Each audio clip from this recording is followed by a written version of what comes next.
Cette semaine, j'ai fait une brisquette de bœuf fumée sur le charbon. Il me reste une bonne quantité de viande. J'ai décidé de transformer cette quantité de viande-là en une superbe sauce pour pâtes de style bolognaise avec une bière brune qui va rentrer dans sa composition. J'ai choisi la bière, la maudite de Unibroue, c'est ma bière préférée. Donc, suivez-moi pour une recette pas à pas qui va contenir de la brisquette fumée sur le charbon. Bon appétit!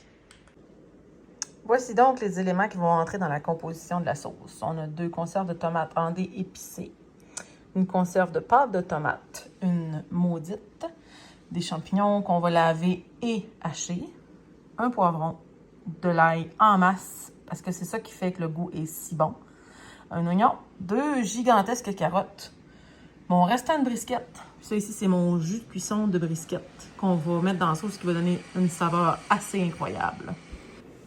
Pour commencer, on va hacher des champignons.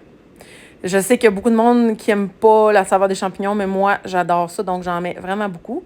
Mais ce n'est pas une étape qui est obligatoire. Vous pouvez aisément la skipper. On met les champignons de côté et on attaque l'oignon. Je vais hacher tous mes légumes à l'aide de mon hachoir Tupperware. C'est mon petit bidule favori dans ma cuisine. Si vous n'en avez pas, je vous encourage fortement à vous en procurer un. C'est merveilleux. Ça augmente votre vitesse de travail lors de la création de vos recettes. On peut même faire de la mayonnaise avec ce produit-là. Donc, on va peler l'oignon. Aussi, moi, j'ai un peu de misère aujourd'hui. Mais on va hacher l'oignon au hachoir Tupperware. Je trouve qu'il n'y a rien de mieux qu'une sauce cuite en cocotte de fonte. Donc, j'utilise la mienne aujourd'hui pour faire cuire ma sauce. Je fais réchauffer un peu d'huile d'olive et j'ajoute mon oignon que je fais risoler pendant quelques minutes. J'ai pelé 5 grosses gousses d'ail que je vais aussi hacher avant de les ajouter à mon oignon qui cuit depuis quelques minutes.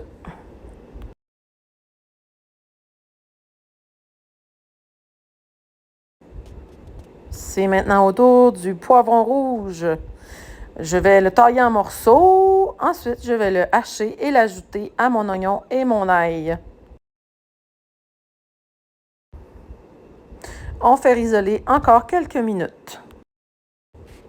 C'est maintenant le céleri qu'on va tailler en morceaux et hacher au hachoir avant d'ajouter au mélange de piment, d'oignon et d'ail. On pèle les 2 grosses carottes avant de les tailler en tronçons et de les hacher au hachoir. En passant, si vous aimez mes vidéos, que vous aimez le contenu que j'ajoute, que vous aimez mes recettes, vous pouvez commenter et liker mes vidéos. On ajoute au mélange, ça me fait plaisir de vous lire et de vous répondre. C'est maintenant le temps d'assaisonner. On va ajouter environ 1 cuillère à soupe de sel, du poivre moulu, de l'origan, du thym, du basilic, du romarin et des herbes de Provence. J'ai toujours travaillé au pif, donc on va y aller avec environ 1 cuillère à thé de chacun. Ensuite, c'est la poudre d'ail et la poudre d'oignon, environ 1 cuillère à soupe de chacun. On n'oublie pas les fameuses feuilles de laurier qui sont des rehausseurs de saveur. Après avoir laissé mijoter quelques minutes, on va procéder à l'ajout des champignons. On va remuer comme il faut. Si on a besoin d'ajouter un peu d'huile, on va en rajouter. On va laisser rissoler environ une dizaine de minutes pour que l'eau s'évapore le plus possible.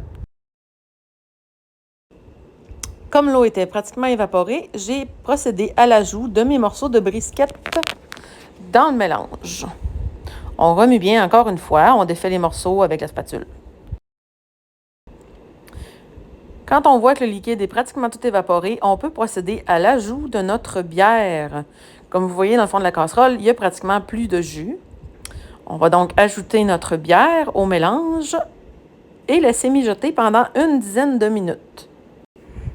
Le niveau de liquide a baissé un peu. On va ajouter une grosse conserve de pâte de tomate à notre mélange pour bien colorer notre sauce et bien remuer. On ajoute ensuite une conserve de tomate ainsi que le jus de cuisson de la brisquette avant de bien mélanger. J'aime beaucoup le petit kick aigre doux que le ketchup ajoute à la sauce bolognaise. Donc, on va ajouter environ 2 à 3 cuillères à soupe avant de remuer. Une fois que la sauce est bien homogène, que le test de goût est effectué et que les assaisonnements sont rectifiés, on enfourne à 320 degrés pour environ 3 à 4 heures. Après 3 à 4 heures de cuisson, votre sauce va être onctueuse, bien pleine de gros morceaux de viande. Tout ce qu'il va vous rester à faire, c'est mélanger avec des pâtes cuites, un peu d'eau des pâtes, laisser mijoter pour imprégner les pâtes comme il faut de jus de cuisson, parsemer de parmesan et déguster. Bon appétit!